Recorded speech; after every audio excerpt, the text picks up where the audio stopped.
الكومبين انا حضرت الكومبين انا حضرت الكومبين حضرت مرارا وتكرار الكومبين. اعتزلتوا لعب كرة قدم. كتجاوبوني بصراحة واحد الموضوع طابو ما عمر شفت في الإعلام شي نهار ما هضر عليه. جاوبوني بصراحة كنهضروا ديما على كومبين كومبين كومبين. سعد بصراحة واش عمركم تلقيتوا تعليمات من شي واحد باش انكم تخرجوا ماتش التعادل بصراحة؟ فبصراحة من بديت كنلعب بالنسبة لي انا الديربيات مرات لا ما عمرها ما كانت في راسنا حنا كلاعب. انتوما كلعابة ما عمرها كانت في راسنا واش ديما كنهضروا كومبين كنهضرك بالنسبة لي انا ملي بديت كنلعب الديربيات يعني ما عمرها كانت في راسنا يعني كومبين. لا لا حضرت الكومبين انا حضرت الكومبين انا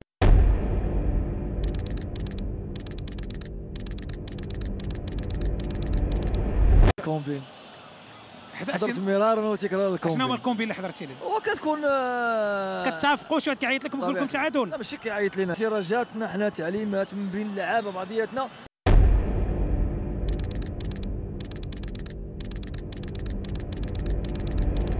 سراجاتنا حنا تعليمات من بين سراجاتنا حنا تعليمات من بين سراجاتنا حنا تعليمات من بين سراجاتنا حنا تعليمات من بين.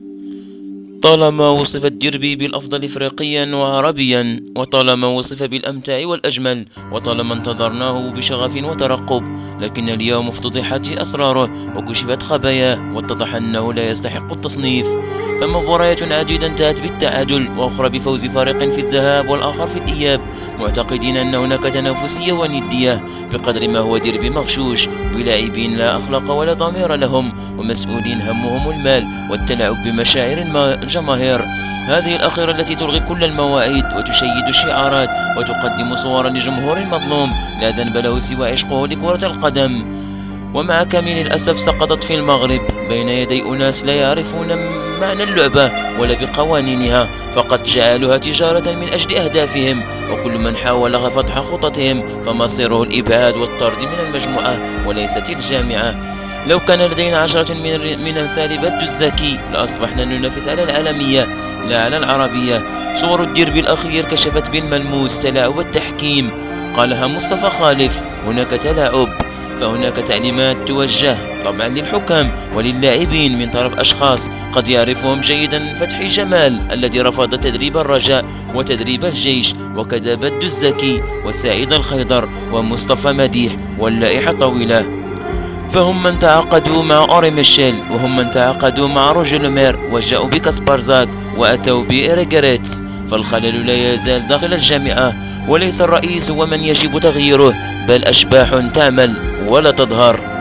أف لكم ولعملكم، أف لمصطفى خالف ولأقواله، أف لأنديتكم ولفرقكم. سمعت يوما أنكم تتلاعبون بالنتائج على لسان مدربين أجانب مروا بالكرة المغربية، لكن لم أصدق. استغربت كثيرا لشباب المسيرة، لم يسقط هذا الفريق إلى القسم الثاني منذ مدة، وحتى في السنة الماضية حاولتم بشتى الوسائل، الكل شاهد على مباراة الاتحاد الزموري بالعيون، وحتى أمام وداد فاس جئتم بحكمكم المسمى العاشري، لكن لم يفلح المجرمون. لقد أصبحنا نشكك في كل شيء، حتى في اندماج الرجاء بالأولمبيك البيضاوي والسنوات العجافة التي سيطر فيها فريق الرجاء على البطولة. كل شيء أصبح مغشوش، حتى من الخدمات التي تسدونها لمحمد فاخر ولفرقه، وكذا مجيئكم برشيد الطوسي بدلا من الزكي.